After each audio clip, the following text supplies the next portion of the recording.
Hello and welcome to your daily writing habit. I am your host, Christine Whitmarsh, Christine Inc., INK, like the stuff you write with. Today, if for those of you listening live on Amazon Alexa, it is episode 38, Sunday, May 19th. Oh my goodness. 7 days a week. I am sharing with you in this 7 days a week. That's what we're doing. I'm sharing you the writing habits I've learned over my 18 years as a ghostwriter, book coach, and author. I have found that three types of habits in particular can have a huge impact on your success as an author: writing fundamentals, productivity, and mindset. And those are what we're going to be exploring. Usually, today, I have kind of a lighter Sunday fun day, as they say on social media, briefing for you. So we're actually not exploring writing habits as much as having a little bit of fun here, myself and you, my fellow authors. So, in the style of the old school David Letterman top 10 list, I have a list for you today. 10 rules for life from a writer, 10 rules that you can apply to life from what we are as writers inherently. There's some things I think that some personality traits and quirks and eccentricities that we all seem to have in common, and also things that we learn just on a day-to-day basis as authors, as writers. So we're going to have some fun today. So here are the 10 life lessons from writers. Number one, act as if. As a writer, sometimes people think we're a lot smarter than we really are. So I say milk that. Go with that.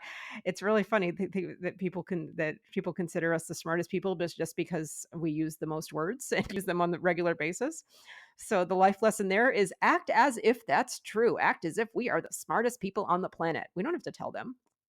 It's our secret. So the second is write good, and that's intentionally bad. Grammar and spelling are kind of like a handshake and a smile and creating a good first impression. So, offering up unsmiling, limp wristed suspicion of your motives by using bad grammar and spelling is really no way to begin a conversation. And the third life lesson: embrace chaos. Do not fear conflict. As we know, as authors, we love to get our characters in all sorts of trouble. And we're writing our memoirs, it's ourselves. We're the ones in trouble. So instead of fearing chaos, look for the valuable lessons it offers about yourself and others. Embrace chaos. Number four, eavesdrop. Okay, spy. The best lessons about the overall operating system of the human race I have found often come by way of spying on people, especially in coffee shops. Pretend you're doing research for a book and it's your job to observe everything and everyone around you. And that is the best way to study the human race. Number five, backstory. Rather than being frustrated and mystified by people, how about writing an imaginative mental backstory about why they are the way they are? That's a fun little exercise. Number six, life lesson that we know as writers: procrastinate. Procrastination actually produces a known magical chemical in your brain that makes you 87% smarter, cleverer, and more creative than you were in the rest of the days leading up to a deadline. And I completely just made that up. But I do believe that. I do believe that there's something about procrastination that sometimes makes us do our best work. Number seven, happy accidents. Remember, it's not an accident, it's a plot twist. Number eight, reject boredom.